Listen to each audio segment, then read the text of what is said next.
I'm Anil Kumar, and here is a practice question for you. We have discussed in a couple of videos how to sketch polynomial functions when they are given in factored form.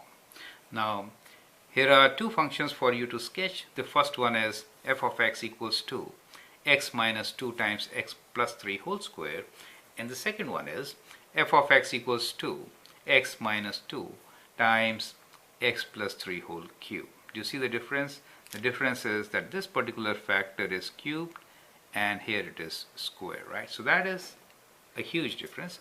You need to explain also how the graph changes when you change one of these factors, right? So that is very interesting to note. You can pause the video, sketch the graph, and then look into my suggestion. If you have any difficulty, you can follow the links to understand the concept and then get back to this question. I hope all these things will help you to gain confidence. Let us quickly sketch the graph. So for sketching, what do we need? First thing, we need to know what is the degree, right? So degree in this case is 2 plus 1, 3. And then we need to know leading coefficient. Leading coefficient is x times x squared, right? So it is positive. So not the value is 1 in this case, but it's positive. These two things will decide end behavior, correct? So these two things result into end behavior. So end behavior, degree 3 means opposite ends, right? And positive leading coefficient means right up, right? So that is what it is. So on a small scale, let me just show you end behavior here. It really means that coefficient positive means right side up and degree 3 means opposite end. So that is the end behavior. Okay. Now the next step is to write down all the zeros. So we'll write down all the zeros. Zeros, first zero is at x equals to 2 and the second one is at x equals to minus 3.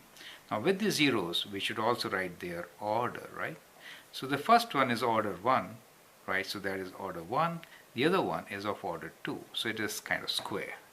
Now that is enough for us to sketch the graph. One more information which we need is what is the y-intercept. There's no harm. Just write f of 0. Substitute 0 here. So we get minus 2 times 3 square. So which is minus 9 times 2, 18, right? It also ensures that your graph is exactly what it should be. Okay, let us now sketch. So sketch is kind of like this. Just draw the coordinate plane. As you know, I always give you rough sketches, which are good enough for your test, okay? X equals to minus 3. Let's say this is minus 3 for us. Let me write down minus 3. And x equals to 2. Let's say this is 2 for us. Right.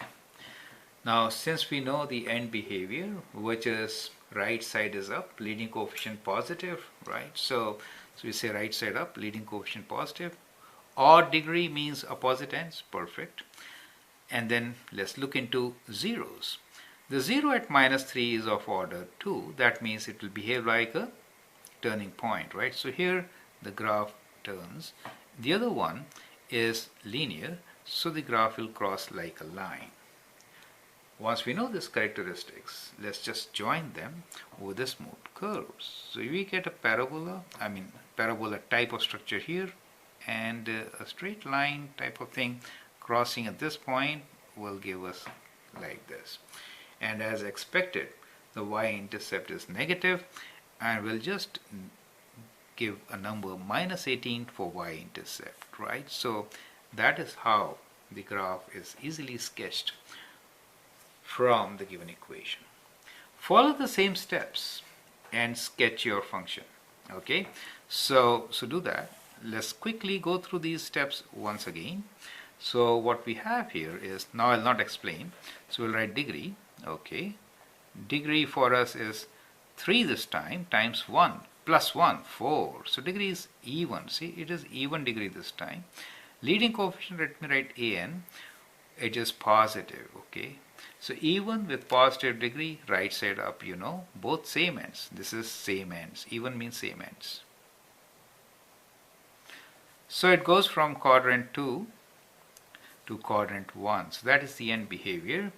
Now then we have zeros which are exactly same as previous time except for multiplicity. So at x equals to 2 and at x equals to minus 3. At 2 it is still linear, but at 3 we made it minus 3. I should write equals to minus 3. We made it cubic. Okay. So mark these zeros. One is at 2 and the other one is at minus 3. Let us say this is minus 3 for us and this is 2 for us. Okay. Now at minus 3 is cubic. We have to get from there. So it will be kind of like this. Do you see that? And this one is a straight, so it will cross. Connecting these with a smooth curve gives us our graph. So we'll just go like this. Okay. And then here we can actually connect it like this. Do you see that? That is how we have done. As you can see, now it's a even function. Y-intercept. Calculate the value. It should be negative. It's a kind of a check for us, right? So we say, what is f of 0? It is minus 2 times 3 cube, right? 3 cube, right? So that is when you put x equals to 0. So 3 cube is 27, so we get minus 54, right? So this point is minus 54 for us. So that is x-axis, this is f of x. So you're done. So that is how you have to sketch. I hope concepts are very clear. So when you change the order or multiplicity of a 0, the graph changes at the x-intercepts. For even, it is turning point, and for odd, it crosses with x-axis as a tangent line. So that is very important to understand from this particular video. I hope that helps. I am Anil Kumar. You can always subscribe and share my videos. Thank you and all the best.